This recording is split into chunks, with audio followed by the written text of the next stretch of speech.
Happy Monday. On today's episode of the John Campea Show podcast, we got several significant movies opening up this week. Which one of them are going to take the box office #1 spot? Also, Rebel Moon has over 1,000 audience reviews, but the movie hasn't come out yet. We're exposing a problem with Rotten Tomatoes audience reviews. We're going to discuss that. Also, Echo, the upcoming Disney series, Marvel series, they just dropped a new teaser called Rampage, and it's brutally violent. Now, the Black Panther director, Ryan Coogler, apparently is, in fact, bringing us an X-Files reboot, and Matt Reeves' Batman Arkham spinoff is not going to be set in the world of the Batman, but rather in the DCU. That and a whole bunch more. The John Campea Show podcast starts right now.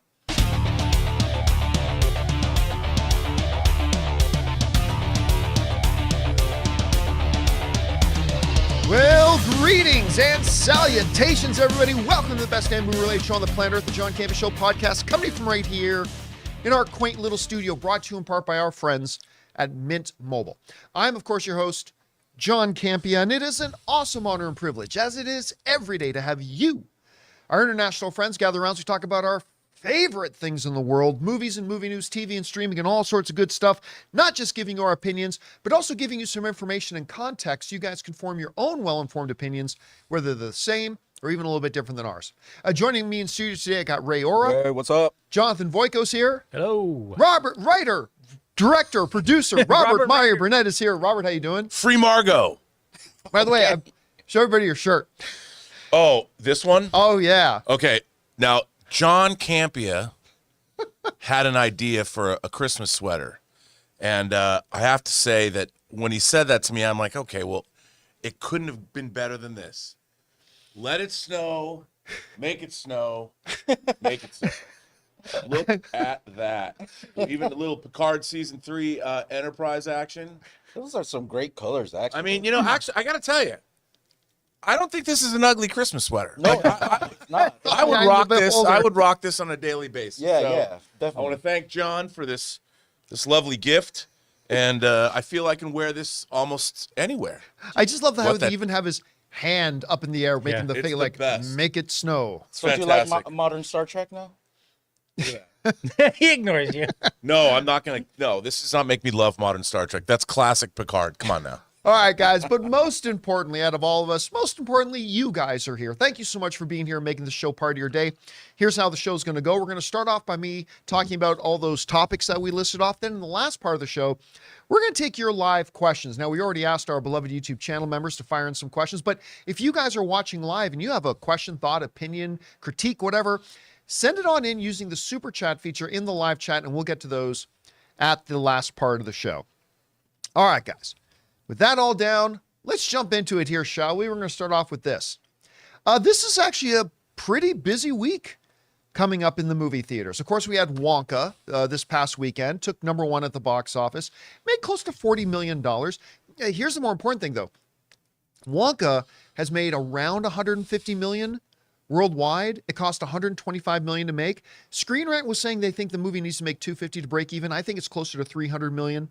It needs to break even, but it's already halfway there. So it looks like Wonka is actually going to end up being a profitable movie, and good for them. It's a completely charming, wonderful film. But we got a busier weekend coming up this week with 4, I'd say at least notable releases coming out. And they are as follows. We got Aquaman and the Lost Kingdom. We got the new animated film Migration. We got this insane looking Jeffrey Wright movie called American Fiction, and we got Iron Claw. Now, it should be mentioned that American Fiction and Iron Claw have both been in limited release up to this point. Obviously, like Ray and Ann saw Iron Claw last week, but it's going wide this weekend. So the question becomes, which one of these films is going to take the box office this weekend? Which one's going to take that #1 spot crown that Wonka has right now? Now, normally, this wouldn't even be a discussion. It's the comic book movie. That's easy, right? It's going to be Aquaman. But here's the problem.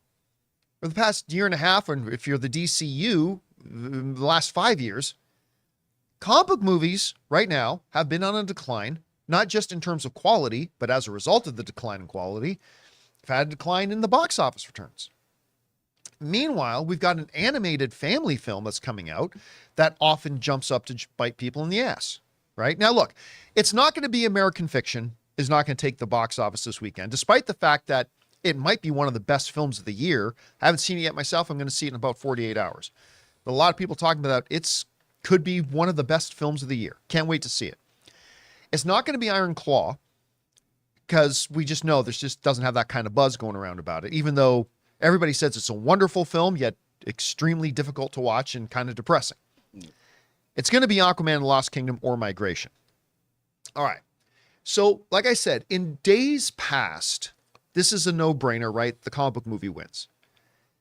And I'm going to say I still think it's going to be Aquaman and the Lost Kingdom for a couple of reasons. Number one, Migration, I think I've read the latest report is saying it's only going to be about a $13 to $17 million opening weekend.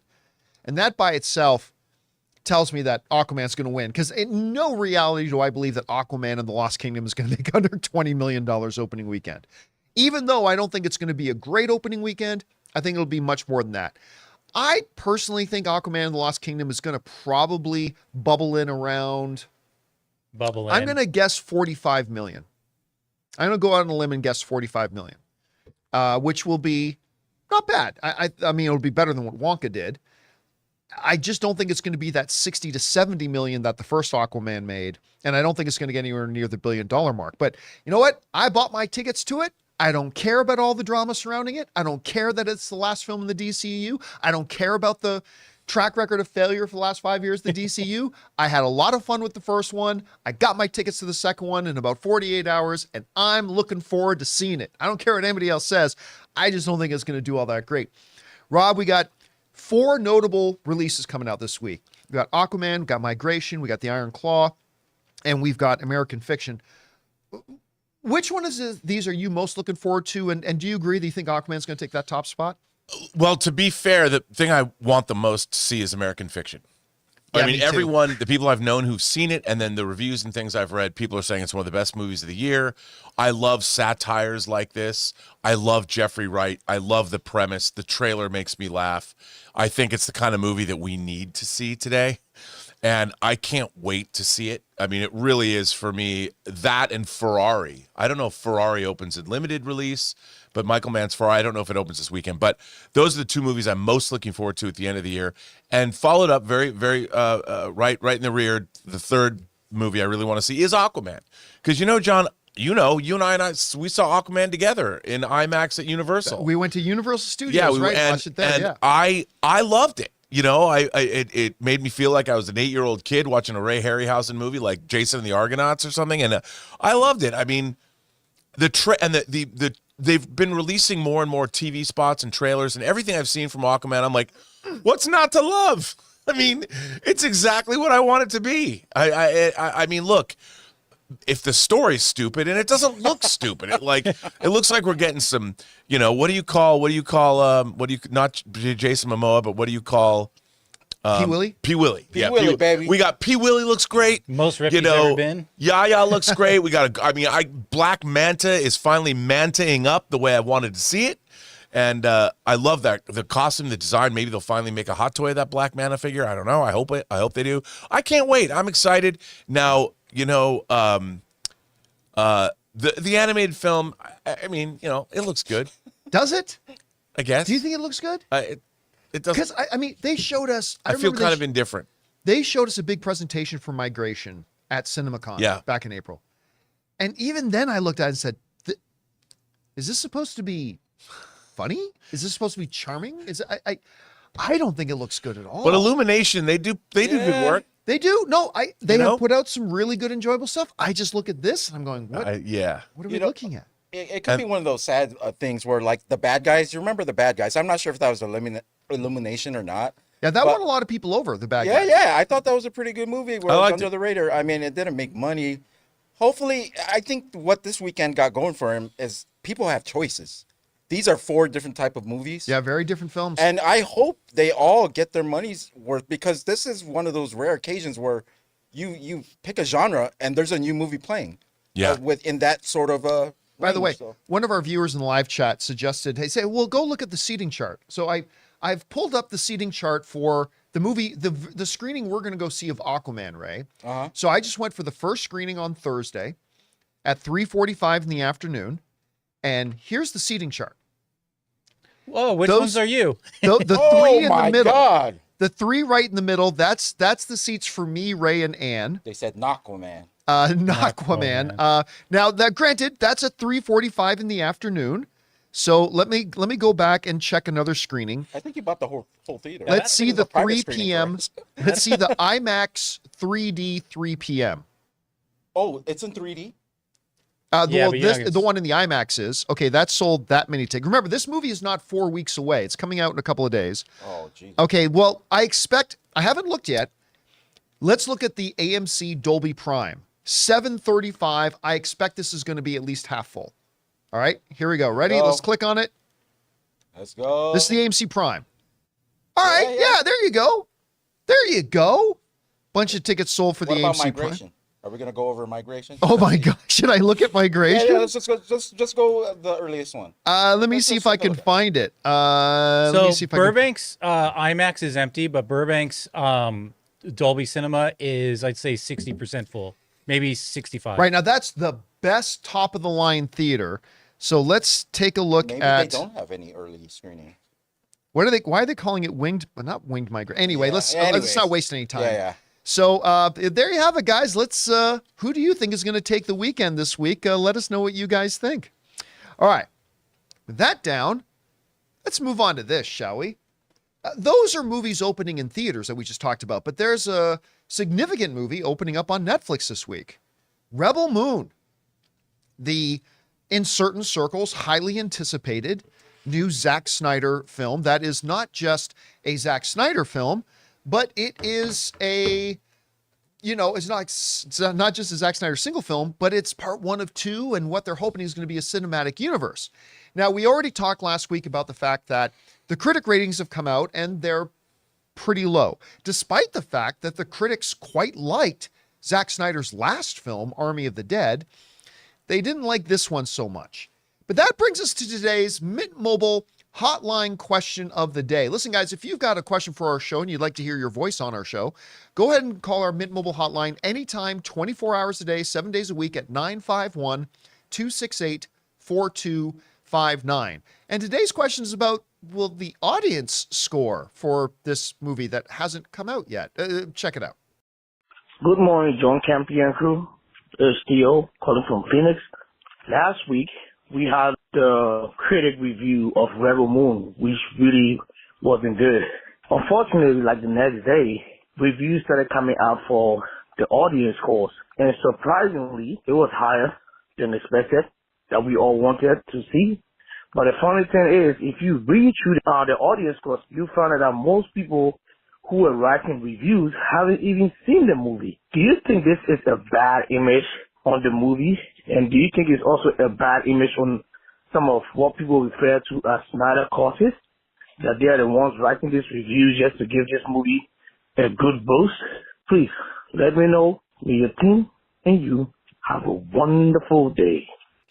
All right. Thanks a lot for calling in, Theo. And see, there's something kind of interesting has come up. As noted, Rebel Moon has not come out yet, right? The audience has not seen it yet. Now, Rebel Moon did not have a true limited release. It had a couple of in-theater screenings, though. There were a small handful of in-theater, not a legitimate limited release, but a small handful of those things. Now, just to set the stage for this, for theatrical movies that come out in theaters, Rotten Tomatoes a few years ago, because of people abusing the audience score system, Rotten Tomatoes implemented a new system for theatrically released films where they only really highlighted verified audience scores, which means an audience member submitting a score had to be able to verify that they actually saw the movie through Fandango's ticketing system, Regal's ticketing system, or AMC's ticketing system. And if you had actually seen the movie, your audience score gets counted. The problem is Rotten Tomatoes has no such safeguards for things that are coming out on streaming. They have no such safeguards. Now, Zack Snyder's last movie, a movie I quite enjoyed and that the critics quite enjoyed, Army of the Dead. Check it out. So Army of the Dead had a limited release prior to its streaming thing. I got to go to a movie theater and go watch it. A lot of you guys did too. And like I said, it has a very respectable 67%. The critics generally liked this film. They enjoyed the movie. And it has a 75% audience score. Now remember, this movie had a legitimate limited release run. And look how many verified ratings it has. Look how many ratings it has. 250 plus. Okay. Now let's jump over to Rebel Moon. A movie that has not yet aired to audiences. It has 1,000 plus My God. ratings on it. That's 1,000 plus. Trust me, bros. That's 1,000 plus. Trust me, bro. Trust me. For a movie that has not yet come out yet. Now, and Would you call that the Zack Suit Mafia? but before we I had to hold on my blame coffee for this, that one. before we blame this just on Zack Snyder fans, I want to also point out the opposite is true too. Because when I went in and started reading through them, not only, first of all, kudos to the people who were honest, because I went through a bunch of them. They just honestly said, I can't wait to watch this movie. It's going to be awesome. Well, that's you can't put in a critic, you can't put in a review if you're saying, but hey, at least they were being honest. So there's a bunch of honest people in there saying, I know this movie's going to be great. Okay, fair enough. At least they're being honest. As I read through some of the ones claiming to see the movie, you can clearly see they didn't. But out of the 1,000 plus, by the way, this morning that was at 500 plus. Today it's at a few hours later, it's at 1,000 plus. There were a handful of screenings that an audience could see, just a couple across the country.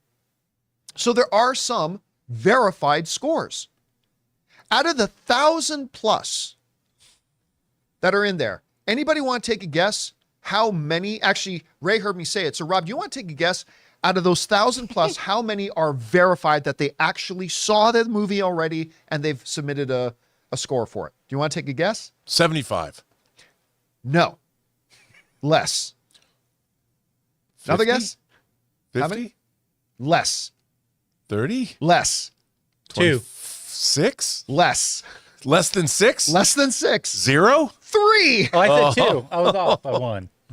Wow. Jonathan was only up by 1. That's not good. 3. At least as of the last time I checked about a half hour ago. Yeah. 3 of them were verified. Now listen, again, don't just think, because, Theo in the question is asking, do you think this looks bad on the Snyder fans? It's not just the Snyder fans. Because I went through, and while there are a bunch of 5 stars, this movie's awesome. You didn't see it, bro. There are also a bunch of them that are like 1 star. Zack Snyder sucks. 1 star. This is terrible. It's like, you didn't see the movie either. Yeah. So it's like, it's a problem that goes both ways. And this is something that Rotten Tomatoes needs to fix. They fix the theatrical one because they put in the verified things. But then it becomes confusing to audiences. So they say, wait a minute, can we trust the Rotten Tomatoes audience scores or not? Because they have this verification system for movies, but just anybody can go on to RottenTomatoes.com and give a score to a streaming TV show or a streaming movie, whether they've seen it or not, and go 1 star, Zack Snyder sucks, or 5 stars, the critics don't know what they're talking about. The same critics that liked his last movie, Army of the Dead. I laugh hilariously still when I still get these comments from people saying, this is all conspiracy because the critics hate Zack Snyder. Really? Because his last movie they seem to like, and his movie before that they seem to like. So now they don't like, no, they just didn't like the movie. Now listen, I'm not saying Rebel Moon isn't going to be good. I happen to like Army of the Dead. Zack Snyder's given me one of my favorite comic book films of all time in Man of Steel. I love Legends of the Guardians. Who doesn't love 300? I mean, I am going into Rebel Moon really crossing my fingers, and I hope it's great. I'm just saying this is yet another example, Rob, where Rotten Tomatoes has got to do something about their audience system for when it comes to things that are streaming on a streaming service, because this is all bullshit. Like that 72 could legitimately be a 90 or legitimately be a 3. Yeah. Like it just creates confusion. People go in there to manipulate the system for their own personal agendas, whether it's giving it 1 star, giving it 5. They got to do something to fix this. Anyway, what do you think about Rotten Tomatoes system right now, and where's your anticipation level like for Rebel Moon at the moment? Well, I mean, look, I think that any kind of online aggregate review system is open to being gamed, whether advantageously or if people don't like somebody to go on and say, fuck that guy, I don't like that guy, screw him, he's terrible, or her, whatever. That's not cool. And I don't know how you would defend against something like that, but it isn't fair. I don't think it's fair either way. That's why I like the verification system that they have, which I think is important to figure that out. But in terms of, here's the thing about Zack Snyder. He's made movies I've really liked. His first feature, Dawn of the Dead, was a remake of one of my favorite movies of all time. And I went in there with my arms crossed and I was all snooty, like, F this guy. How can he remake one of my favorites? And you know what? Within 10 minutes, I was won over by the opening sequence with Sarah Polley and the Johnny Cash, when the man comes around, a credit sequence. I'm like, oh. And the one thing I love about Zack Snyder is he seems like the nicest guy in the world. He's out there making the movies he wants to make. Whether you like him or not, you can identify a Zack Snyder movie. I mean, he's got a thing. He's got a technique. He's got a style. I mean, I don't think he's ever going to be considered Stanley Kubrick, but, he's Zack Snyder. And I whether I like his movies, like I really didn't like Army of the Dead, and I was disappointed by it. But I loved Man of Steel like you did. I really liked the Snyder cut of Justice League. I enjoyed Watchmen to a certain extent, and Sucker Punch, I look at Sucker Punch and I ask myself, how did this movie get made? But the only person that would have ever made that movie is Zack Snyder. Yep. So I can fairly say that, hey, it might not have been my cup of tea, but I watch it in awe and wonder because I don't know how he got it made, but only he could make it. So at least he's out there, and I wish him the best. And I always go into something like Rebel Moon, which it's a remake of Seven Samurai. It's a remake of Battle Beyond the Stars. It's a remake of Star Wars. I don't care. I want to watch it. I hope it's great. It's a big, epic, original, even though it might have been first proposed as a Star Wars project. An original, I'll put quotes around it. But still, I mean, if I was a kid, I would have been so excited for this movie because I like science fiction, action, adventure, space opera. Bring it on. What's not to like? A part of this audience system, too, there's a bunch of people who don't really rely on scores, but will look at it just by glancing at it and be like, oh, the audience seems to like it. Yeah. I'm going to give it a shot. And it's all lies. The system is just as bad as Amazon. I was looking for a chef's knife 2 days ago, like on Amazon. And I was like, this one is really cheap, has a bunch of reviews. I look at the reviews. They're for some sort of drink packet. People had reviews for like a drink packet. And I was like, this seems just as bad when you do this. I don't know how to fix this system. Maybe they could have like a little check mark that says, have you seen this movie yet? No. Or like an They're just going to lie. Anticipation level. Oh, yeah, you're right. They're just going to lie. They're going to click true, the true. yes I thing. didn't think about it that way. But this does need to be looked upon because people are going to be looking at just the score and not really digging into it. Maybe they might even assume, oh, this is out already? Like things like that. And they go searching for it and realize that it's not out. There's just a mess, I think, with the audience. Look, honestly, the only thing I think Rotten Tomatoes can do about this is take down the audience score for streaming stuff. If you can't have a way to verify that an audience person has actually seen, because too much of the audience today is about their agenda. And we'll just use the Zack Snyder as an example, okay? But it's certainly not limited to Zack Snyder at all. But people either have their anti-Zack Snyder agenda or their pro-Zack Snyder agenda, and they don't really care. They're just going in, and I think until they come up with a way to verify that somebody's actually watched the content they're coming in to rate, they should just take it down. I really just don't think they should have an audience score for streaming stuff. Just have it for the stuff that you can verify that people saw the movie. And until then, I don't really know what the answer is. And again, if any of you go and see, well, look, it's got a 72% audience score. It's all a lie. Any 1-star review saying this movie sucks, lie. They didn't see it yet. Hasn't come out. 5-star, this movie's the best, lie. They haven't seen it yet. It hasn't come out. What can I say? It's just, again, they've got to fix this system. They really got to figure out a way to fix this system for streaming stuff. I'm going to put my review up for Blade already. Hold on. Hold on. I can do this. My review 6 stars, baby. 6 stars. Come on, Mahershala. Blade. All right.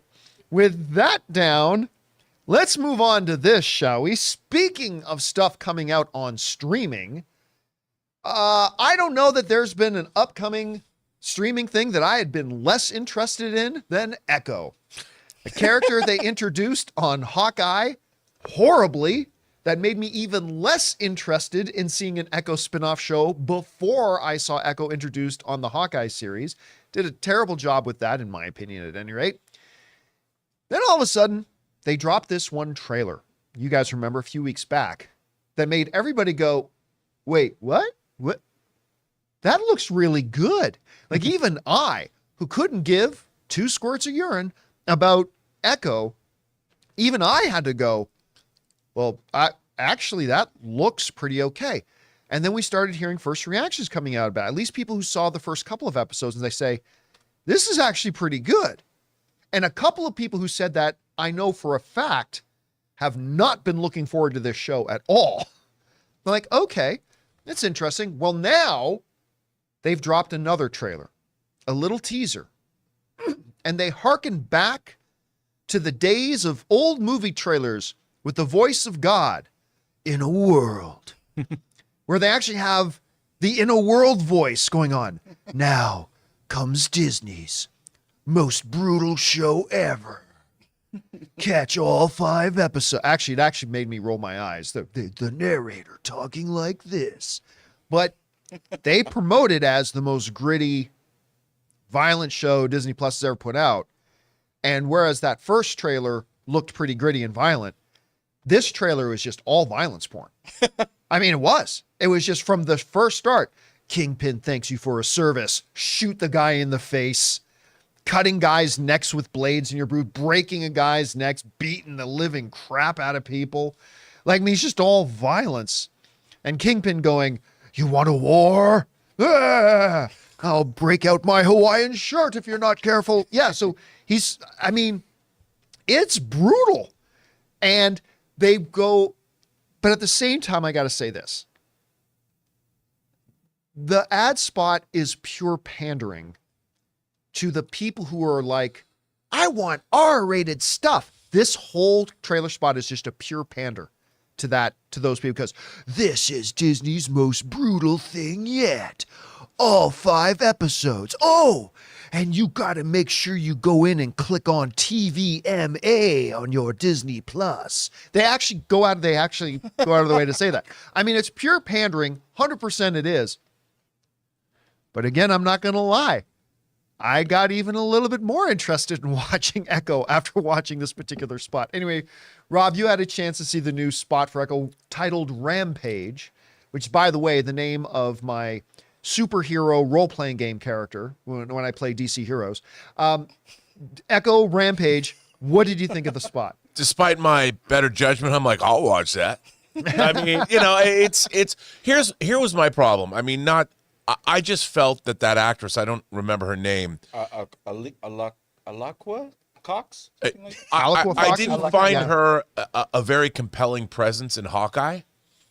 And I'm hoping that since they built a show around her, that admittedly she wasn't given a lot of screen time, but I'm hoping that, you know, she rises to the occasion and makes me love her as a protagonist. But, I mean, come on. I watched this trailer as an old school action fan. How can you not watch this trailer and think that that's kick-ass? I'll tune in.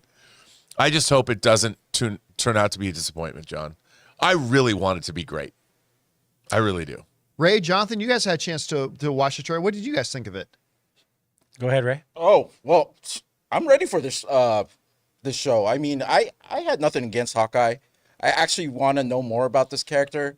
I didn't watch I watched the first season of Daredevil on Netflix.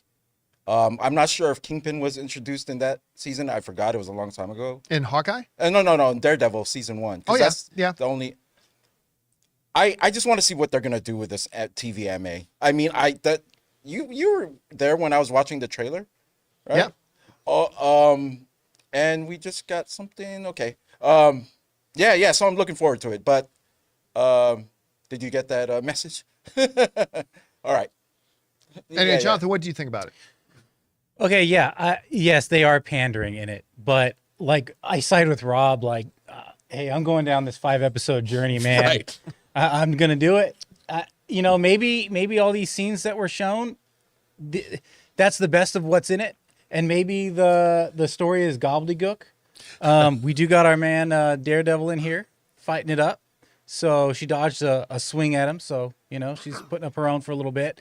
Look, I don't care really about it could have done without even the cameo. Like, I just want it to be a good story. I'm looking forward to it. I'm actually glad. And you mentioned, John, I don't know if you mentioned on the show, but you mentioned before we started the show, you're just like, yeah, but this 5-episode all at once, is it because it's bad? Yeah. Okay. So I'm glad you brought that up. Yeah. Because while these trailers, including this new one, has increased my interest in it, one of the things that is still really holding it back, as far as I'm concerned, is the fact that by dropping all the episodes at once, what Marvel is telling me is they don't believe the show's good enough to build its audience if they release it episode by episode, right? Marvel, a couple of Marvel shows have really been the beneficiaries, and a couple of their Star Wars shows as well, of releasing one episode at a time because they built excitement, got people into it. Those people went out and became evangelists to get other people to come in and get caught up. And you saw the ratings grow and grow and grow episode after episode.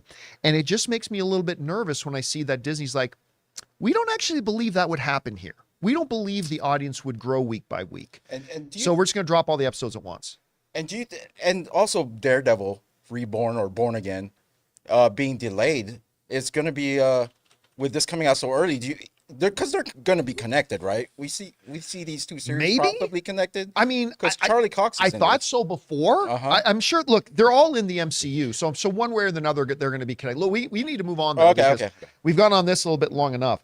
Now, guys, we're about to take a break, but before we do, we got breaking news. Yep. You guys know there has been a trial going on with Jonathan Majors, and apparently a verdict has come in. We go over to NBC News' website. Jury finds Jonathan Majors guilty on 2 counts in assault trial. The jury finds Jonathan Majors guilty on Monday of assault in the 3rd degree and harassment in the 2nd degree, both misdemeanors. Now, I am reading this with you guys for the first time as we go, so I'm going to take a look at this. And it says this: Jonathan Majors was found guilty on Monday of 2 of the 4 counts against him. I didn't even know the verdict was going to come in this quick. The 9-person jury found the actor guilty of misdemeanor assault and harassment in connection with a March 25th incident that erupted, according to Manhattan prosecutors, between Majors and his ex-girlfriend, Grace Jabari. While testifying, Jabari said she spotted a text on the actor's phone from another woman. That's when she grabbed his phone, and she claims he physically assaulted her. Majors has maintained his innocence via his attorney. He faces up to 1 year in jail. NBC News has reached out to Chaudhry, that's his lawyer, for comment. So we don't have really any more details than that, other than he's been found guilty on 2 of the counts, which I assume means he's been acquitted on the other two counts. And the penalty for this, according to the report, is up to 1 year in prison. So apparently there was a jury that saw all the evidence. They heard all the testimony. They read all the reports. They were presented with arguments from the prosecution, from the defense, and the 9-person jury said he's guilty on these 2 things. So, since we are not a legal analysis show, let's discuss what are the movie repercussions here. What is the repercussions here for our entertainment industry, for the movies that we have coming out and that we're looking forward to? Rob, we've known for this whole time that this whole situation was one not of Disney's making, and yet Disney was going to be the ones that had to face some of the big consequences of it. They had Jonathan Majors as their prime antagonist for this and upcoming, phases of the entire Marvel Cinematic Universe. He was going to be kind of a major linchpin in this. These are misdemeanor things he's been found guilty on. I think the other ones were the 2 more severe ones. Still found guilty on 2 of these. Of course, we talked the other day about the text messages that came out and the voicemail that came out that did not look good. Now we are here left to speculate, okay, now that we've got the result, what does Disney do about this? Now, before we give our speculation on that, it's important to note that there have been some reports that through no fault of Jonathan Majors, Marvel might have been looking at moving on from Kang anyway, just because the story hasn't really been working out.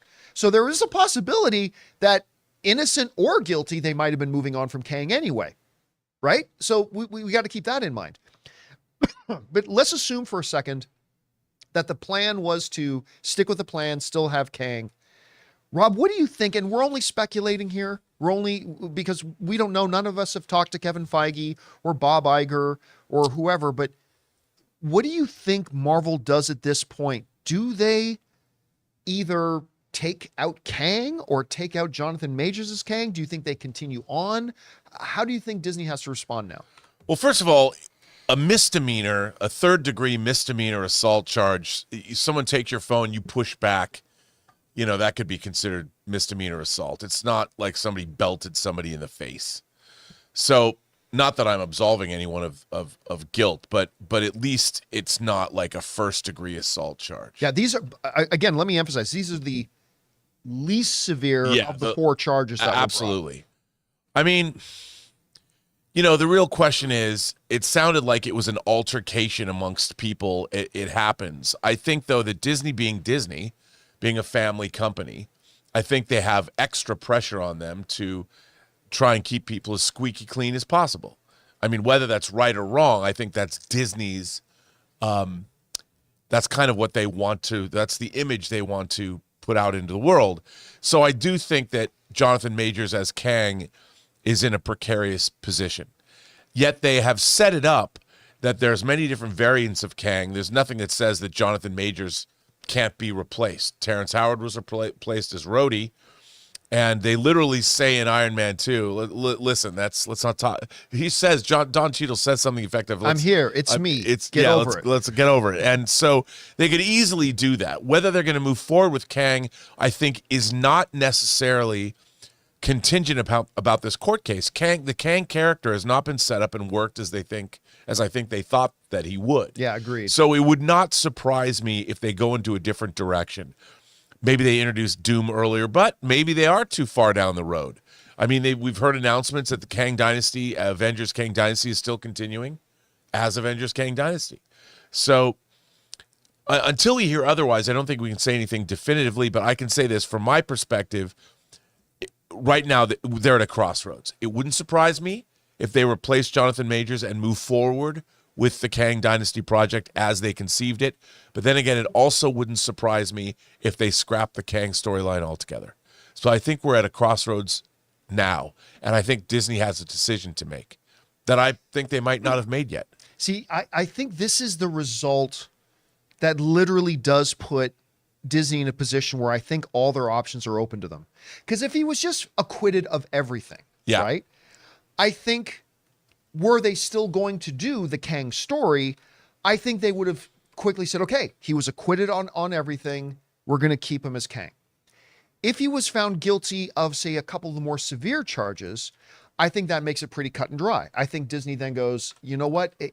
We wish you well, but we can't be associated with what happened with you. And then they move on. I think this puts them squarely on that razor's edge in the middle where they literally, I think they could justify going either way. I think if they decided they wanted to move on from it, they could just say, look, it wasn't a good look having text messages come out showing that you were more concerned about your image than an injured woman going and getting medical attention. And the fact of the matter is you do face some prison time right now, possibly, and this is something we couldn't. I could also see Marvel and Disney going, okay, you know what?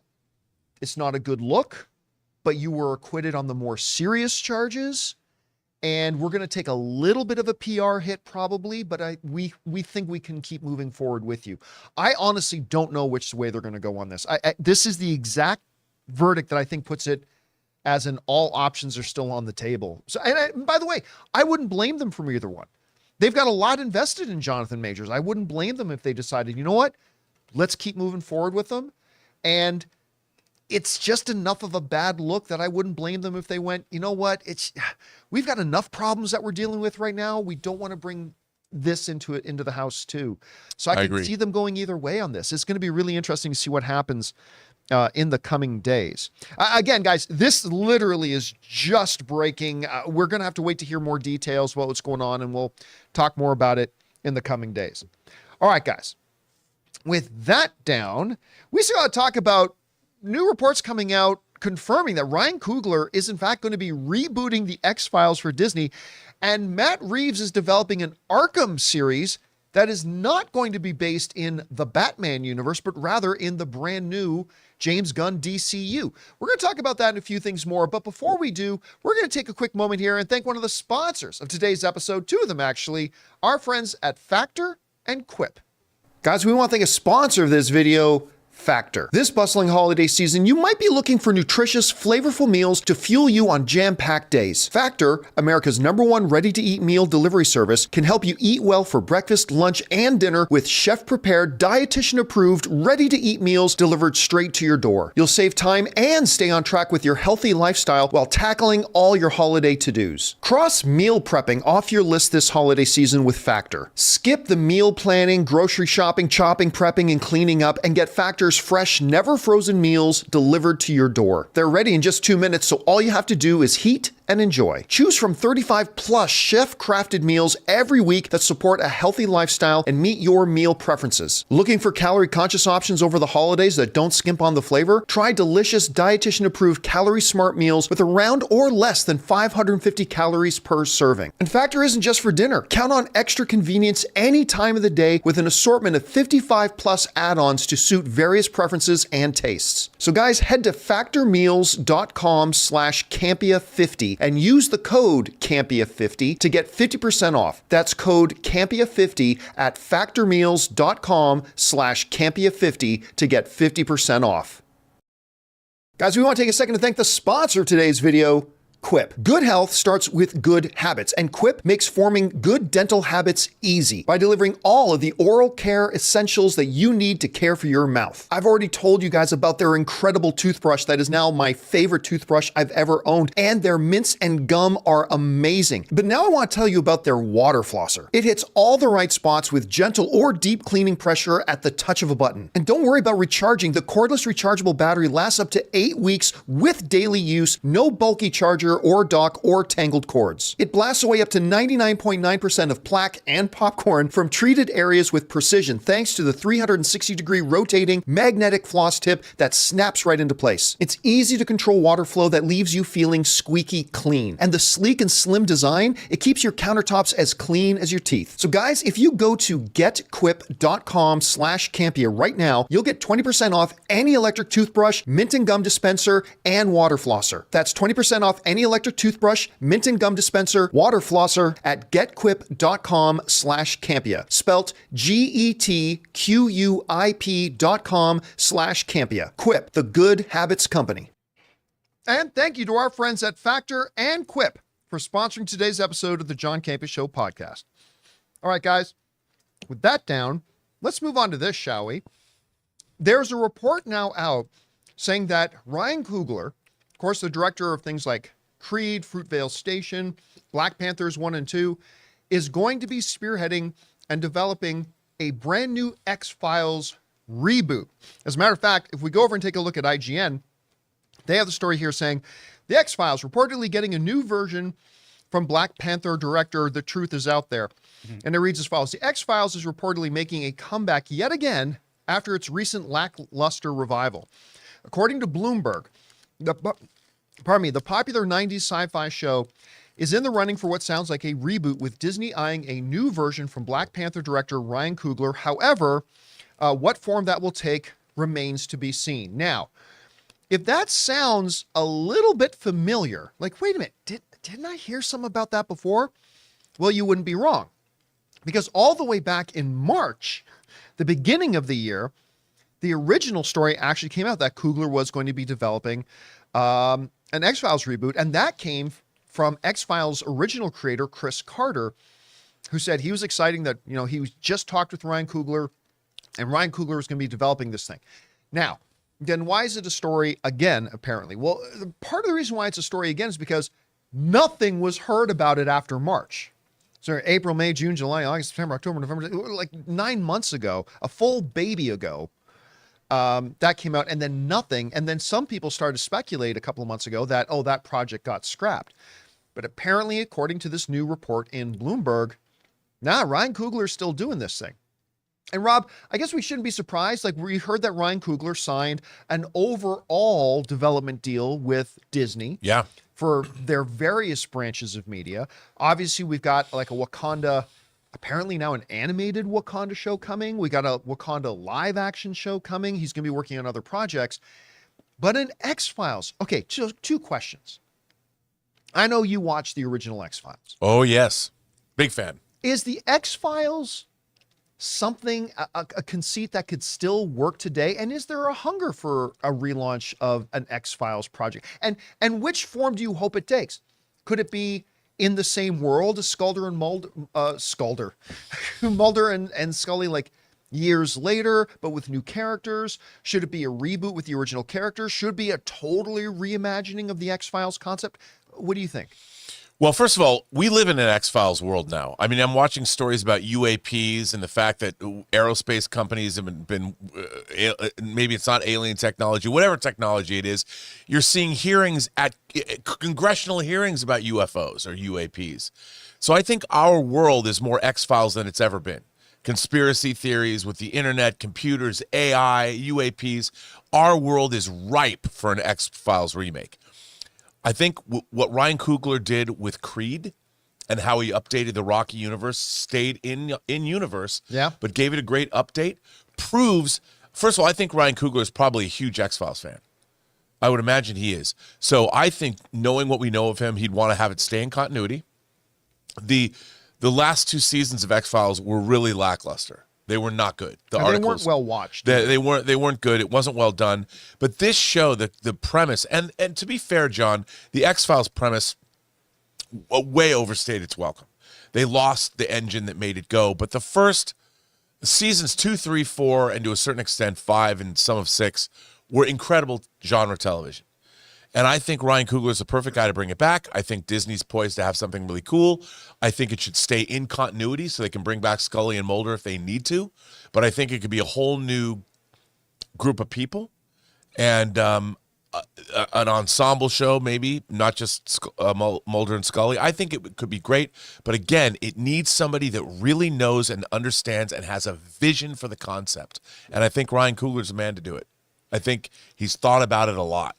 I have 2 different thoughts on about which way this should go, because my personal first choice would be what you're saying, which is have new characters, but it takes place in the same world. Like Skulder, that these Duchovny and who is it that played Scully? Gillian Anderson. Thank you. So that those characters were real. They founded this division, and now it's later on these new characters, and you're following their adventures. And like you said, you then open up the possibility for some cameo appearances if you want to down the road. The problem, though, that I have with that is that it makes storytelling-wise very complicated, because the lore created in X-Files became so muddled.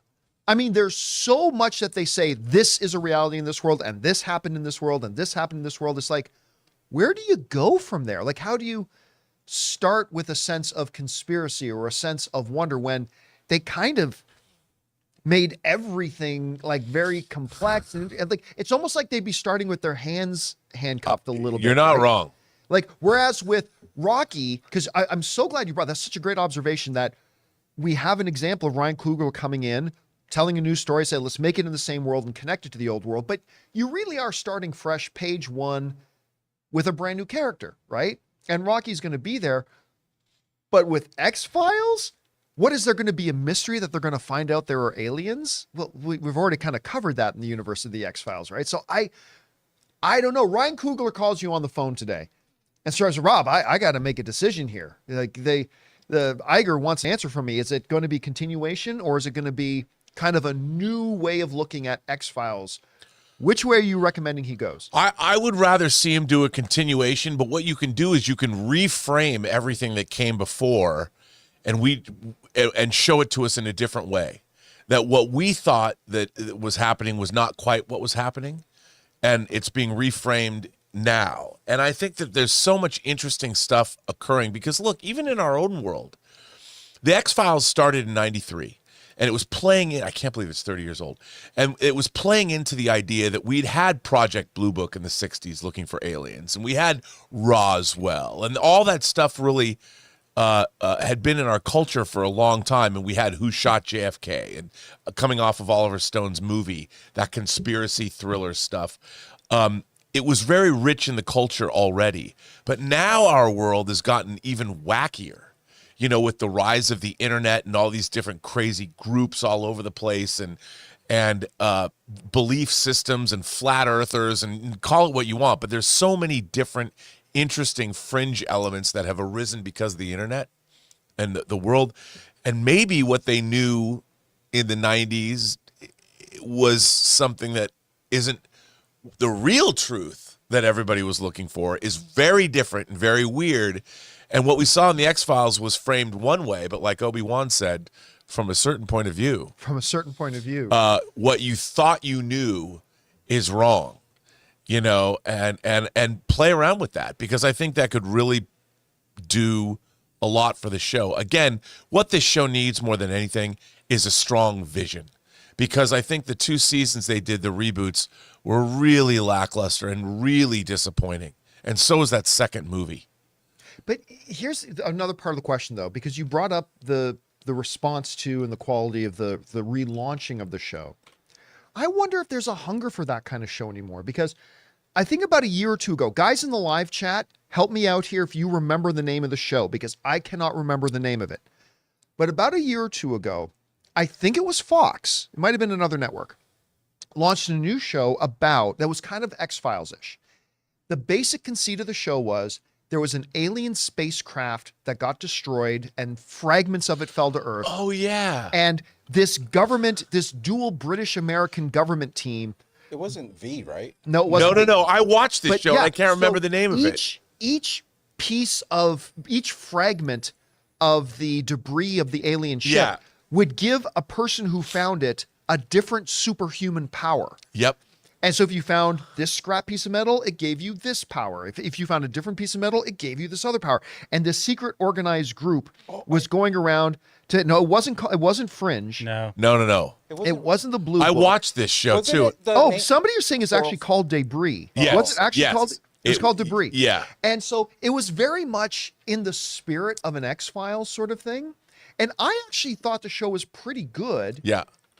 But nobody watched it. No. And so I'm wondering, with the lack of response that the revival show got, with other shows like Debris, thank Jonathan pulled up the thing, with Debris, which again, I like this show. I did too. This is the first time I've ever heard of But it. nobody seemed interested in it. Will people be interested in a return to X-Files, do you think? I think it look, the thing that sold the X-Files was Mulder and Scully. That frisson in their relationship. You know, he was a believer, she was a skeptic. She was supposed to debunk him and all of that. I think this is entirely reliant upon who they cast. And in this case, with Ryan Coogler doing it, I would love to see, I mean, you've got to have people that are very different than Mulder and Scully. And this is the one time, maybe not the one time, there's a lot of casting opportunities. You know, somebody talks about diversity and all that. I would have no problem casting 2 really magnetic personalities, maybe younger people that we don't know, that you put them, because David Duchovny and Gillian Anderson were not that well known. You know, you'd seen David Duchovny in like Twin Red Peaks. Shoe Diaries. Red Shoe Diaries, and cha-ching, swing. Love Red Shoe Diaries. But I mean, I do think that this is a really great opportunity, but it has to be a really great cast. And you know what? Maybe it's not just 2 people. Maybe it's a team. Yeah. Now, and I would love to see a team. You know, like I think back. Remember the movie Sneakers? Oh, Yeah. I love Sneakers. Sneakers. Robert Redford. Yeah. Sir Ben Kingsley, River Phoenix, Sidney James Earl Poitier. Jones popping up at the Yeah, end. I mean, I would love to, because Sneakers kind of was going after government conspiracy kind of thing. If you had a team like you had in Sneakers, or like Now You See Me, or whatever that magic group Yep, of Now You See Me. a team like that, like the Leverage team or something. Maybe it could be, or an Ocean's 11 team. Something like that could really revitalize the franchise and make it great. The Scooby Gang. A Scooby Gang. There you Scooby go. Gang. Also, I want to point out, like, if YouTube is a measurement of like what people are into, like I watch a lot of the alien conspiracy stuff put on YouTube by the History Channel. I mean, there's one that was just posted like 4 months ago. There's 3.3 million views. Yeah, it's pretty huge. It's if they Yeah, can but I can if they find- can get into that. I that can find YouTube videos of a girl giving you a new way to put nail polish on that's going to have 5 million views. I don't know if that's necessarily. But did she get her nail polish from aliens? Well, see, now that's what's going to break YouTube. An alien does the girl's nails. Well, what's really going on here? What's in that nail polish? What's in the nail? That's what I want to know. All right. Guys, we got to move on from that. Let us know what you think. Would you be interested in a revival of X-Files? I wonder if there would actually be an audience for it, to be honest with you. Anyway, that down. Let's move on to this, shall we? One of the best things that has happened in the comic book movie genre of the past 4 or 5 years has been the Batman. Matt Reeves' The Batman. There was a lot of hope going into it, and it did not disappoint. I thought maybe it was a little too long. I thought they could have shortened it a bit, but overall, I love that movie, and it got people really excited about Matt Reeves' The Batman universe. Well, Matt Reeves is going to be doing a lot more, and not just in his Batman universe, but also in the DCU. Now, this comes to us from the folks over at Coming Soon. Right, this Matt Reeves' Arkham series will be part of the new DCU. I'm going to read this a little bit at length because it's some really interesting stuff in here, but Arkham, the spin-off series being developed by Matt Reeves, is set to take place in the new DC universe instead of the world of the Batman. Deadline reported the news as it popped up on DC Studios co-CEO James Gunn's Threads account. When asked what other DC projects the Batman director Matt Reeves is working on, Gunn revealed that the filmmaker is quote-unquote producing Arkham as a DCU series. When specifically asked if the Arkham series was in the DCU's continuity, Gunn further confirmed the info. Yes, the co-CEO stated, we love Matt as a director and producer, so he'll be producing stories both within the Batman universe and within the DCU. Although the Arkham series seemed originally to be meant to take place in the world of Batman, Gunn said on Threads that the show wasn't changed into a DCU project. He said this, it was one of the very first pitches that we bought when Peter and I came on board, Gunn, who became co-CEO and co-chairman of DC Studios alongside Safran last October, stated, I don't know the permutations it went through before that time. So according to James Gunn, this was always going to be something in the DCU. And that Matt Reeves has showed himself so capable and so good that not only is James Gunn saying, we're going to have you continue developing stuff for the Batman. Of course, the next thing coming out in the Batman universe is Colin Farrell's new Penguin series, which I cannot wait for. I am so excited for that series. I cannot wait.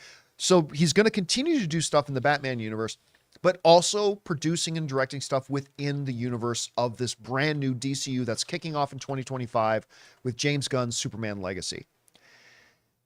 Some of the first questions I hear people asking, is that going to cause confusion? I don't think so. We've had, is this going to cause confusion issue come up a lot in recent years, and very rarely does it. So I think we're going to be okay on that front. I love the idea that James Gunn is going to have somebody with the talent level of a Matt Reeves, not just developing movies in this very successful Batman thing that they're doing, but also helping to develop stuff within this DC cinematic universe. I'm very excited about this news. I love that Gunn is saying this is one of the very first pitches we picked up, which means, Matt Reeves obviously pitched it to him. I'm excited for this. I think this is great, Rob. I think there are probably different ways of looking at it, but he's saying this Arkham project going to be in the DCU and that Matt Reeves is going to continue to do the Batman universe and the DCU. What's your take on this? I think it's great because, I really enjoyed Matt Reeves' take, like the Batman Year 2 take. I really like what he did. I like the way he portrayed a universe. And let's say that's its own pocket universe.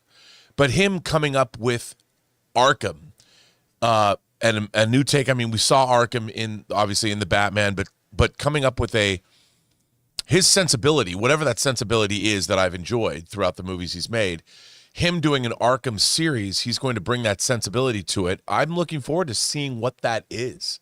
and I think it could work inside or outside the DCEU because whatever this new universe is, it's now completely undefined. We know nothing about it. We haven't seen it. I mean, Superman Legacy is going to define that universe. And I think once it is defined in terms of its tone and where we're going, I'm curious to see these other creators come in. Just like I I look at this whole universe, the way I'm looking at it is how DC Comics was post Crisis on Infinite Earths in the mid-'80s. They did Crisis on Infinite Earths. Then you had different creators like George Perez rebooted Wonder Woman from issue 1.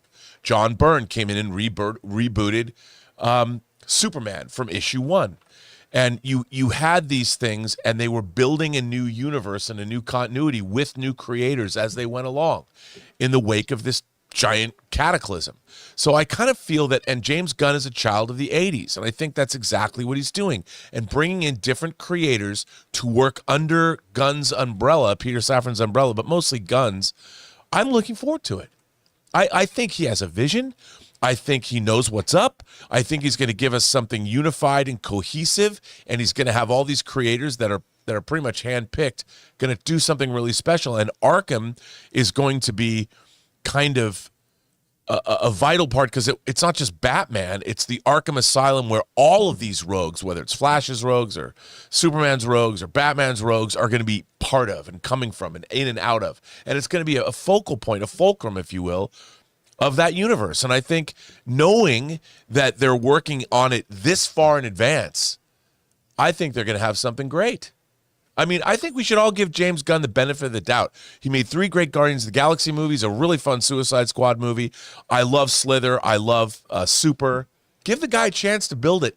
Peacemaker's been killer. Yeah. And now him and Matt Reeves working together. Yeah. I mean, obviously, we've had great storytellers make bad stuff, and that could happen here. Absolutely. But if you're looking for reasons to be skeptical or reasons to be optimistic, I see a lot of reasons to be optimistic here with this. So, me too. Now, the one thing that is going to be a little bit disappointing to some people, understandably, is that when some people probably heard about the idea of an Arkham thing, right? A lot of people probably instantly thought, ooh, that glimpse of Arkham that we got in the Batman, where we had that one version of the Joker in there. We know the Riddler's in there. Seeing like, we're going to see a story about this thing being brought to life. Obviously, this is going to be a different Arkham. It's going to be a different Arkham and stuff like that. So I get some people might have been a little bit let down by that, but I'm very excited by the possibilities.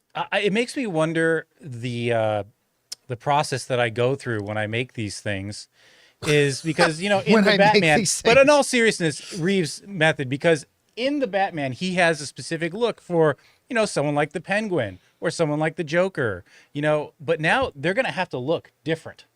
So now he's got to have 2 things running concurrent where this is the look of my rogues gallery here. This is the look of my rogues gallery here. I'm not concerned or anything. It's just interesting that he's going to have to come up with 2 varying looks. So Jonathan, do me a favor. Speaking of look at the camera for a second, Jonathan. Yeah. Okay. All right. Oh, yeah. Let's see you. Look at the camera. All right. Now, let's go to my NDI. I'm still not completely convinced you're not actually Matt Reeves. Go back to my NDI. We're twins. You clean up well, man. You clean up well. Just put on a suit. We're twins. Splitting image. Yeah. By the way, it's kind of funny. You can tell which people are just jumping on the live stream now when I look in the live stream saying, John, breaking news. Jonathan Majors was found guilty. Yeah, we talked about that 20 minutes ago. We're good. We're good.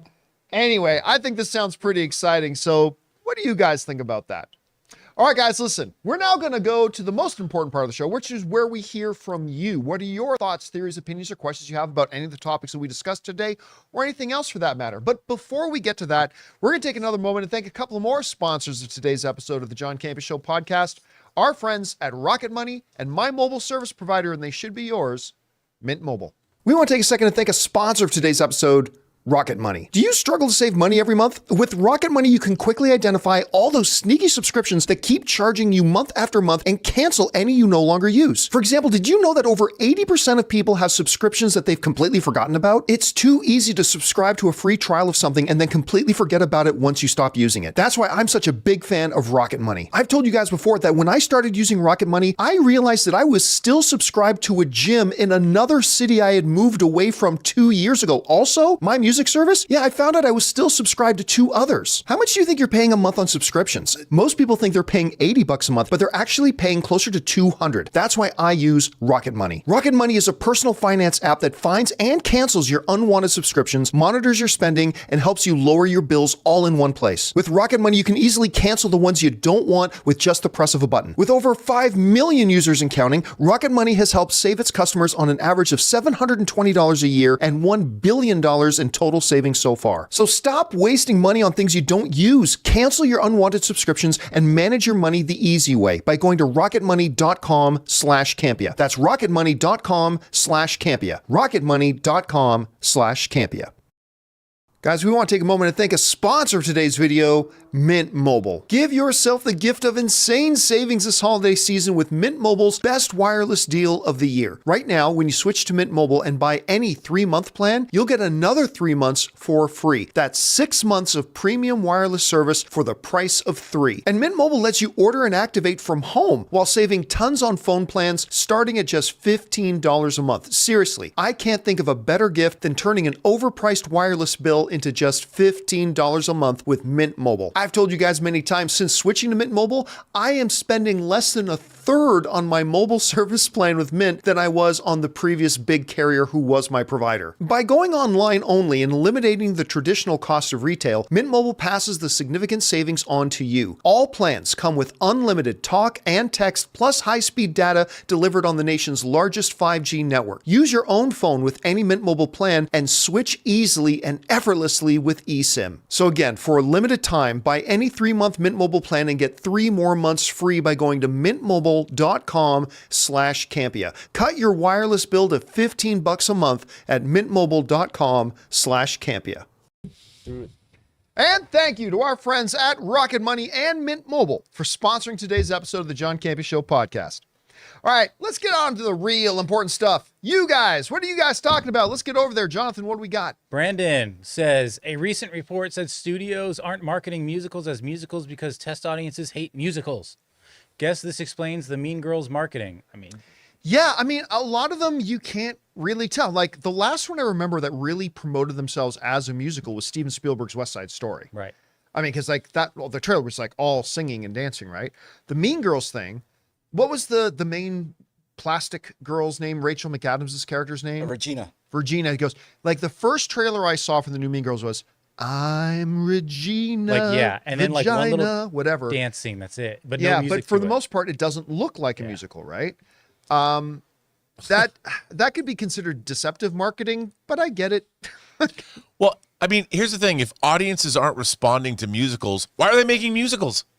Yeah. It doesn't make any sense to me. It's like, but The Greatest Showman worked. The Greatest Showman worked. And, I'm Ken. Everyone loved that. It's this idea that audiences don't like musicals is odd to me. If you've made a musical, somebody financed it. La La Land was La La Land. promoted as a musical. It's like everything else, John. If it's good, people will find it, and people will like it. It'll find its audience. It eventually will, whether it's theatrical or not. When I grew up, every kid I knew saw Grease. Grease was the word. Yeah, man. It's the word that you heard. It's got move. It's got feeling. But look at Grease Wonka. is the time. It's the place. It's the motion. Look at Wonka right now, right? Wonka, it's a perfect example because, first of all, in your trailer, you got to tell a little bit of the story. It's difficult to do that with the musical numbers, right? You're going to have to use that with the dialogue parts. Yeah. But I thought Wonka was a good example of a trailer that showed a lot of the speaking dialogue, but they also showed you flashes of the musical numbers too. So I thought that was pretty good A marketing. Star is Born. The Yeah. Bradley Cooper, Lady Gaga Star is Born. Joker 2. Folie à Deux. Well, we don't know how. I've heard that that's not really a musical. I've heard there are a couple of musical numbers. But it's not Portions, necessarily- Bring it on. We'll see. All right, what's next? Okay, we got AM writes, how should younger audiences expect to follow the overarching storyline of the DCU when many of the films and shows will be mature? I think the MCU had so much success because it was accessible to all. I think there are a million points of discussion we could have about what made the MCU so successful. I don't necessarily think it was because it was all PG-13, although you can make that argument that that's part of the reason for success. Listen, it's not a coincidence that PG-13 movies in general will make more money than R-rated movies. I mean, for every one Deadpool or Oppenheimer we can point to a million more R-rated films that didn't do quite as good box office wise as maybe their PG-13 counterparts. Be that as it may. If they tell these stories well and make them good and make them quality, there is success to be had. And whatever approach you take, there are pros and cons. You want to go the all PG-13 route? There are pros to that, but there are also some cons by staying away from the heavier material, maybe the more graphic material, the more mature material. If you want to go a little bit more mature, there are going to be advantages to that, but there's also going to be some drawbacks. There's going to be some content that you create that won't be suitable for children to watch. Okay. And so it's always a balancing act between the pros and the cons, whichever way you go. So I think if they make them great, they'll be fine. But it all comes down to whether they make them great. All right, what's next? Gone with the Cheddar says, when people By talk the way, $20 super chat. yeah, Thank look you, at that. Gone with the Thank you. Cheddar. When people talk about Zack Snyder's best films, it's crazy that no one brings up Watchmen. To me, it's a top 5 superhero movie. John, Watchmen is to me what Man of Steel is to you. I think both films were way ahead of its time, or their time. Watchmen is one of those films that is very divisive in the sense that I don't find many people that just kind of liked it. Like, I find most people really didn't like it or really loved it. I am one of those who's a little bit in the middle. Like, I liked Watchmen, but I honestly didn't think it was great. Personally, I didn't think it was great, but I'm not one of those people that thought it was terrible. But you're not alone. Like, I know my friend, our friend Dennis, he loves Zack Snyder's Watchmen. What did you think of Watchmen? Well, As I've a read the big fan graphic of the novel. original graphic novel. Yeah, that I've you read the are. graphic novel like 30 times. I think Why? I think the movie is a great recreation of the comic, and there's a lot in it that I love. I love seeing it brought to life, but there's other things in it that I don't. I think it's a great recreation, but it's not a great adaptation, if that makes any sense. I think that I love Matthew Good, but I think he's miscast as Ozymandias. I expected a different kind of a portrayal, but then Jeffrey Dean Morgan as the comedian is pitch perfect. I loved him as a comedian. I mean, there's so much. So to me, and I thought Rorschach was great. I really like it, but I want to love it and I don't. I still have to finish it. And there's 3 different versions of it. 15 years. Still haven't gotten around to finishing it. I've tried to watch it. I just fall asleep every. You know what? They changed the ending of the graphic novel, and I really like the ending in the movie. I like the graphic novel ending, but the movie graphic novel, or the Wouldn't movie have ending worked is as well in a live action thing. I know this isn't the most popular opinion. I actually preferred in terms of the world of Watchmen, I preferred the HBO series and the way like Jeremy Irons as an older Ozymandias. Like I really like that world a little bit more than the movie world. But again, I know a lot of people that love that Watchmen movie. I'm just not one of them. That's all. You know, they pulled that Watchmen series off HBO. It's pulled off Max. Did they? Got to get on physical media if you want to see it. Oh, I did not realize. Did they license it anywhere else? I don't think so. You Not just can't yet. I'm watch it sure they anywhere will now. eventually. All right, what's next? We got Terrence Fisher, who says, is the ability to bring comments on the screen a function of OBS, or is it something else? It is something else. To do our remote interviews, we use a service called VDO Ninja. And the same people who do that I can't remember the name of it, but they make another plugin that it's a little complex and a little convoluted. It's things you got to do to get it to work. But they have this thing in place that allows us to do it. Have we brought up any today? Yes. Okay. Yeah, there we go. Officially, yes. There No, it we is have. right We now. have. Earlier today, I did. So, yes. Anyway. All right, what's Reeves. next? All right. Jermaine King says, John, I really enjoyed your poker Q&A vlog. Yeah, so I've had some people asking me to. Okay, let me back this up a little bit. So, one of the things I think my channel lost when we moved out of my garage and into this space was when we were still in my garage. I still used to do a lot of things that made the channel still feel very personal. Right? I would do a lot of things solo, and we would do thoughts on walks, and we do things that made it still feel very personal. And when we moved in here, I think we were started to do a lot of things. You guys know earlier in this year, like we were running, sometimes we did like 3 shows a day and all this kind of stuff.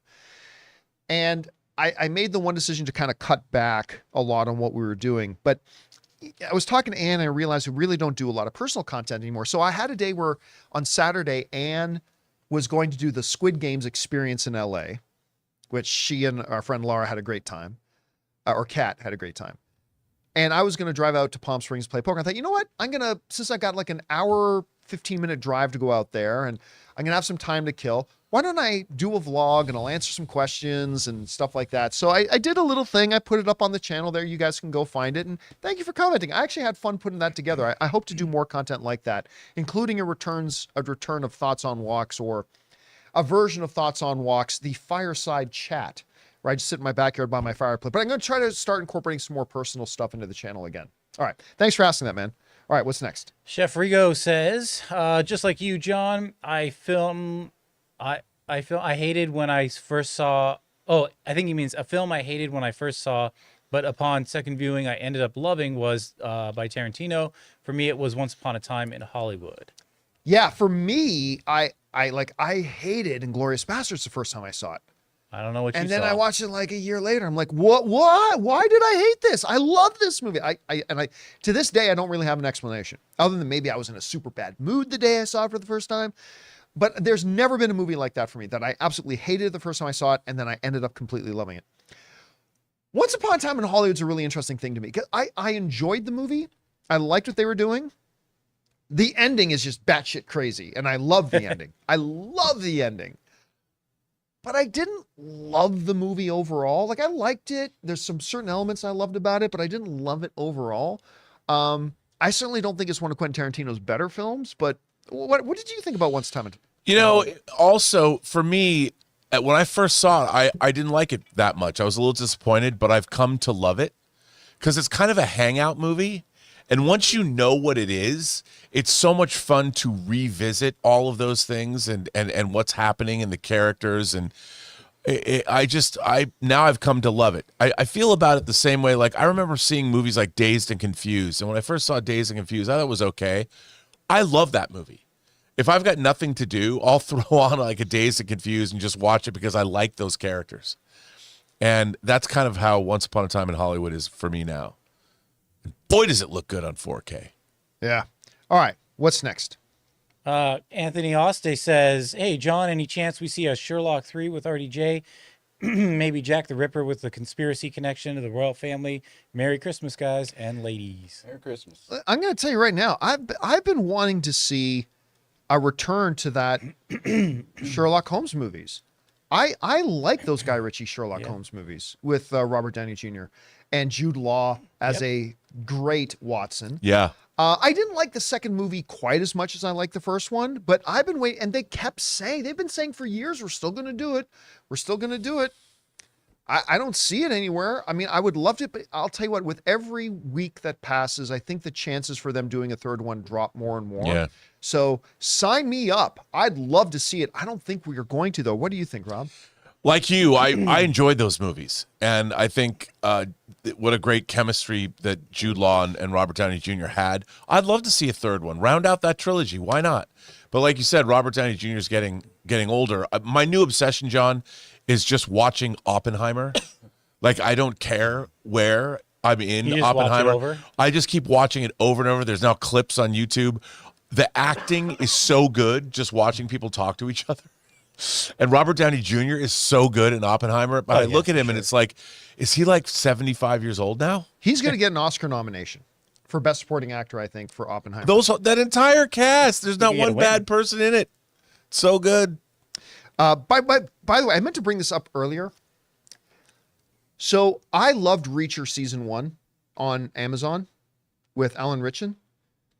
So they just launched recently Reacher season 2, and 3 episodes have come out. So yesterday, after football, I decided to binge a little bit and watch all 3 new episodes.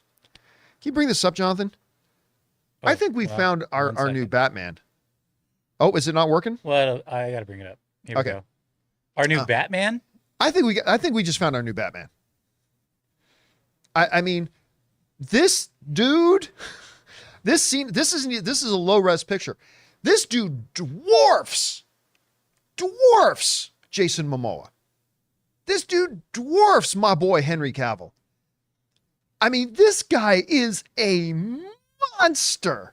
And I really like his performance in the show. I could totally see him as a Bruce Wayne. Oh, yeah. I could totally see him as Batman. I mean, Or not? I think he's playing Damian. You think he's playing Damian Yeah. Wayne? I'll tell you, he's the Robin. This is suddenly Robin will work in a movie. But I after watching the first, I think, yeah, this dude could totally be Batman, depending on the kind of Batman they were going for.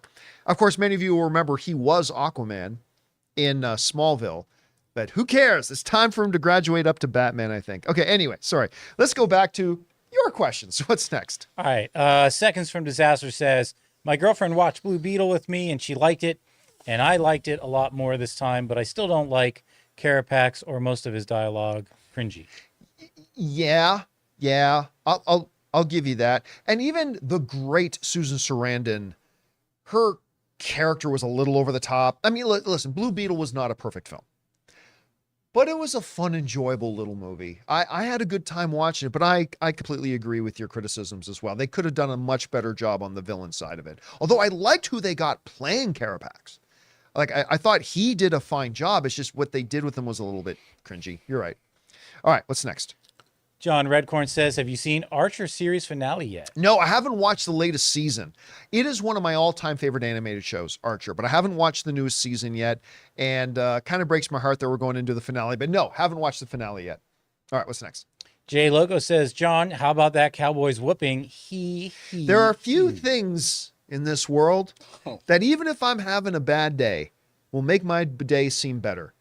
A Cowboys getting their asses whooped is one of those things that just makes the day seem better. Always, especially at the hands of the Buffalo Bills. Love seeing the Buffalo Bills just run it down their throats all day yesterday. There was one point, Rob, where, why am I freezing on the running back's name for the Buffalo Bills? But he had like 192 yards. This one guy on the Buffalo Bills had 192 yards. The entire Dallas Cowboy offense had 92 yards. Like he alone doubled them. Can I say something real quick? Yes. I do want to visit that stadium one day, John, and most likely. Oh, the Cowboy Stadium? Yes, and Absolutely. you are making that very difficult for me. No, you just go as the opposing team, the visiting team. Yeah, go to. Listen, I would love to see Jerry's World. Yeah. That stadium looks world class.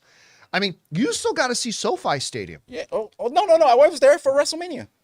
Oh, that's right. You were with us for Yeah, WrestleMania. no, this yeah, stadium we SoFi's gotta good, see. but I would love to see Dallas. The Dallas is like whatever, anything else aside. That stadium looks sick. I'd love to visit that stadium someday. All right, what's next? Ron H says, about the Rotten Tomatoes score, why can't the system just not allow audience score until the release date of the film? There you go. That's I what mean, Seems the for easiest. number one, that should absolutely be. I don't Yeah. know why they even opened it up for people to drop anything in there. But even then, once it opens, anybody who hasn't even watched it yet can just go in there and drop 1 star because I think Zack Snyder sucks. 5 stars because Zack Snyder's the best ever. Even whether they've seen the movie or not, they got to figure out something to fix that. But yes, not allowing anybody to drop one in there until the movie's actually out, that would help. All right, what's next? Is it John Redcorn? Yeah. Says, I want to be excited for Beverly Hills Cop 4, but Coming to America 2 is so bad. Even though it's not the same director, I like the trailer, though. Coming to America 2 was so bad. Oh, was it? It was so bad. I was so disappointed because I thought the trailers looked pretty good. And that movie was just terrible. And listen, I like the trailer. You saw the trailer? Oh, I watched it like 3 times. I liked it's great seeing Judge Reinhold in there. And Yeah, I mean, you know to what? America. And Eddie Murphy looks great. oh, dude, you know- do you know he's like 62? I know he looks great, and he I'm looks like, he's in his late 30s. and I love Beverly Hills Cop 1, and I like Beverly Hills Cop 2. I hated Beverly Hills Cop 3, I think a lot of people did. and this looks, I'm excited. It looks good. But again, I share your reservations because I was very excited for Coming to America 2. And that was real bad. Again, it's a different group of people making this movie, totally different thing. So let's keep our Fingers crossed, man. All right, what's next? Phonetically, I like goat, not egot. As in goat. Yes, I got that. Okay. Goat, not EGOT. Of course, the EGOT is one of the rarest feats that you can accomplish as an entertainer, because that is winning an Emmy, a Grammy, an Oscar, and a Tony. Tony Award. But if we have it his way, it's going to be a Grammy, an Oscar, a Tony, and an Emmy. Yeah, you're a sick person, Walter. Just sick. Ugh. All right, what's next? Dare you. Okay, Culture Wars Diplomacy says, considering mutants can hurt people with uncontrollable powers and psychics, whatever, can alter your mind easily, what should happen if mutants existed? That is one of the great things about what they created with the X-Men, is that while there is good and bad, there are also some legitimate moral questions that need to be asked. Because what happens if some teenager has the ability to make everybody around them think they're a chicken? Right? Like that's legitimately dangerous. What do you actually do? I mean, it's one thing if you have a mutant who has the ability, if they want to shoot lasers out of their eyes. Okay, well, maybe they have to be registered, which was one of the big storylines in Marvel Comics. Like they would have to with any weapon. I mean, honestly, it would be real messy if mutants actually existed in our world, because what do you do about it? And it raises some great moral questions, and good stories should do that. They should make you ask tough moral questions that don't have clearly defined answers. Look, see, in Monarch, they showed what the Japanese people are doing. They just living their life, and then if Godzilla's with all those signs of the emergency sign, I like the way they're doing it. Is what I'm saying in Monarch. Oh yeah, like they have just those signs, and people just learn to live with it. If they can't do anything about it, they just learn to live with it. But it's different from a force of nature giant monster the size of a skyscraper That's versus indestructible. To a person who has one choice. out of every 75 or 100 people you come across could have this ability to melt your face off if they wanted to. Like, what do you do as a society? Look down and keep walking. I mean, this is what I do. I don't know if anyone's ever addressed it, but I would build giant, probably like 30, 40-foot robots that would then, you send them out into the world and they try to capture these people. So they could act as sentinels, if Yeah, you will, that's a overlooking great- the that's protection exactly. of people. You read that my would be mind. interesting. I got some colors for you. I would like to consider. That All would right. be very camouflagey. What's next? All right. Walter White Walker says, when Margot and Aleda first reunite, tears, man. Bro. What is this about? Oh, Is yeah. that a for all mankind Bro. thing? Oh yeah. By the way, Coral Pena, who plays Aleda, she liked a post I made on Oh, for Instagram real? with For All Mankind. Thank you very much. That's the younger one, right? Yeah. The younger NASA director. Yeah, she made me cry. She made me cry, and by the way, she's not done making you cry when you see the rest of the season. Well, you're a spoiler alert. All right. What's next? I wasn't a spoiler. All right. Well, what am I saying? Walter White Walker is back. Out there. Wait. Out there about how about RDJ as King? No. That's just there's just too many problems with that. All right, what's next? All right. Preston Pringle says, thoughts on the UFC card Saturday? As long as Colby Covington loses, it's a good day. Oh, did you see that Josh Emmett knockout though? Oh yeah, I heard about it. guy That dude was convulsions, convulsing right? on the floor. Even I saw that, dude. But It was brutal. He, back in the locker room, he put up a video though, said, "Hey everybody, thanks for the well. I'm fine, everything's fine." But yeah, that was scary. It was scary. That knockout was brutal. All right, what's next? Walter's back. Amazing cast knocking Fargo 5 out of the park. This is the one with John Hamm in it, right? And Juno Temple. Yeah, I'll be honest with you. I've never watched a single episode of Fargo. Oh, gosh. Dude, it's I've seen the movie. Good. Each season's different. Everybody Yeah. tells me it's good. It's I've only seen good. 1 through 3. I haven't seen the 4th with Ewan McGregor. Yeah, All right, what's it's next? good. They're all good. Mumra says, directors of Bad Boys left Axel F to do Batgirl. Would you like to eventually see a Bad Boys Axel crossover? Those 3 leads together would be stellar. That could work. Sounds kind of gimmicky to me. It definitely would be gimmicky. You know what? Ask me that question again after I see Axel Foley. Yeah. Because if it's great, maybe. If it's Coming to America Part 2, maybe not. Yeah. Because I really like the last Bad Boys. And if I'd rather not see it get brought down by a currently bad Beverly Hills Cop franchise. You know what's crazy, John? 2024 is the 40th anniversary of Beverly Hills Cop. Oh my God, really? And That means he looks like he's 5 years older. 40 than years the movie. different. So he's been a cop, a cop on the streets for 40 years, 40 plus years. I think what I'd a rather long see, time. His name is shortening too. if the actor wasn't so problematic, what I would have rather have seen was Beverly Hills Cop and a Lethal Weapon crossover at some point in my life. That could have worked. Actually. Riggs and That Murtaugh, could've- and- yeah. yeah. When you look at the DNA and the style Yeah. of the stories, it could have worked. All right, what's next? Just like Alien versus Predator. That worked. yeah, did, that yeah. worked. Totally worked. Seconds from Disaster says -1 was the Godzilla we always wanted, wrecking shit. Yeah. Again, It hit my top 5, John. It hit my top 5. It's Top in my five top of 5 what? of this year. top 5 of the movies. year. Yeah. Yeah, not quite my top 5 of the year, but I really enjoyed that movie a lot. It's just, and again, no hero Godzilla. Godzilla's a problem. Right. Godzilla's just a big, destructive force of nature. And again, Godzilla. listen, it ain't all that different from every other Godzilla movie. Come on. But I can't. It wasn't. It made me a little emotional. At But the I end. have- Me too. Me too. I love it. I think it's great. I think it's the best Godzilla movie ever made. But I'm just saying, on paper, it's not all that different from every other Godzilla movie Godzilla other gotta than the eat, North man. American. But front. what saved it was the human performances. Those Yeah. performances were great. Oh, they were great. Well, the human story actually had, if you took Godzilla out of the movie, It was still a good movie. it would still a good. Yeah. Yep. Can't say that about many Godzilla movies. All right, what's next? Bobby Jackson says, bummed to hear Warrior has been canceled, but Yeah. happy Netflix is picking up the 3 seasons. Hopefully we can get a Suits resurgence for it. Yeah, I mean, that's unfortunately, I read the news this morning that Warrior got canceled after season 3. But I mean, what do you expect when you literally went 4 or 5 years in between seasons? Everybody forgot. I mean, I love that show and I forgot it was coming out. So Right? So, Well, they did announce the new show Warrior in Suits. Warrior in suits. So it's not going to get a proper ending then for all the fans out there. They didn't know this before they shot the season. Well, I have not seen. I haven't seen all the way through season 3 yet, so I don't know how it ends. Oh, okay. I don't know how it ends, so we'll see. All right, what's next? Armando Gonzalez says, Jonathan Majors has been convicted. Breaking news. Well, What? What? What?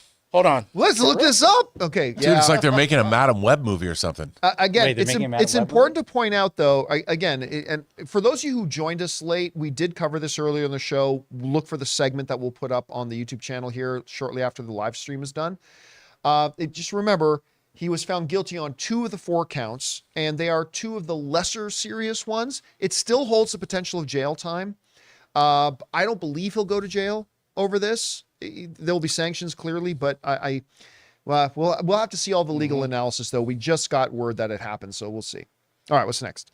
Chris Truitt says, John, have you played the new World of Warcraft expansion? No, I abandoned. Okay, so I played World of Warcraft for 12 years straight, nonstop. Then I took a break from it for a number of years. Then I got back on it a couple of years ago. And then the Battle for Azeroth expansion came out. And for me personally, I'm only speaking for myself, it ruined the game. Like, it ruined the game for me. And I was like, I suddenly, all of a sudden, my character, I couldn't do the things I used to be able to do. And it just really just changed things up too much. And I kind of got off the game at that point, and I haven't been back on. So maybe someday I'll pick up World of Warcraft again. But I mean, I just got completely obsessed with Baldur's Gate 3. Yeah, now that you're in that. And now I want to try the new Pandora game, the Avatar Yeah, it game that looks came cool. out. I really want to try the Super Mario RPG. Ann and I bought it like 2 weeks ago, but we haven't had time to sit down and play it yet. So there's a few other things, but maybe someday I'll get back on World of Warcraft, but I haven't done anything since Battle for Azeroth. All right, what's next? Moving on to our members here. Mighty Tank 1 says, one of my favorite South Park episodes is the one where Stan coaches a Pee Wee hockey team, and this movie narrator guy follows him around as if it's a trailer for an upcoming film. I haven't seen that one. Oh my Is that God. one good? Yeah, because it follows it follows the Mighty Ducks. It's like very, very, but it's over the top.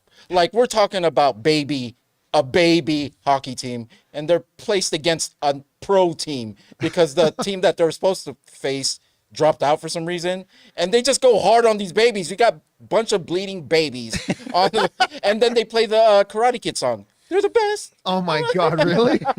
No one's ever gonna take it down. All right, what's Such a next? great episode. Dominic says, love James Gunn, but the more he entertains bringing in things from past DC projects like Waller, Peacemaker, Blue Beetle, the more concerned I get for the new DCU. Why? It seems to have stopped there anyway. Yeah, but- it seems to have literally, that seems to be the extent of it. I mean, first of all, Peacemaker is the best superhero television show ever. Yeah, I'll say that. Peacemaker is the best superhero television show ever. All due respect to Smallville, which I love Smallville, Peacemaker's better. That's, of course, that's a very subjective thing to say, but it's what I'm going to say. So I have no problem with that. We'll just have to see what the overall plan is and how it's going to structure. We're still a long ways off from it hitting, so we'll see. All right, what's next? Oh, wrong one. Red One Real Talk says, boy, did I love Wonka. The ending was just so uplifting, reminding me of all the fantastic endings we've had this year. Spider-Verse gave an inspirational send-off with the end credits, and Oppenheimer served a grim gut punch. All tonally different and yet memorable experiences I've treasured. Listen, I tell you, I know I mentioned it in my review. I really liked Wonka. I had a very, very, very good time watching that. It was just a movie that was just, not a lot of movies come out these days that's just about giving joy. And it's a movie that's just joyful. Keegan-Michael Key is so criminally good in this movie. Have you seen Wonka yet? No, not yet. Keegan-Michael Key is so funny in it.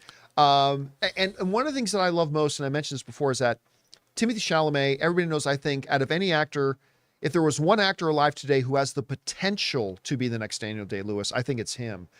But everything we've seen him in so far has been about a drug-addicted cannibal who eats toes off of dying deers. I mean, everything's been very, very heavy and very, very deep and dark.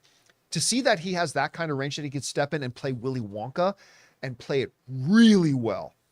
The flow of the film was great too, because Yeah, it good felt pace. like there was no slowdown. We were just into it the whole time, whether they went from music to just talking. It all flowed perfectly well. And I'm with you. After this movie, I'm all in on Timothée Chalamet, Timothy. By the way, I don't think it's going to end up in my top 5 films of the year list, but I really, really had a good time watching it. Yeah.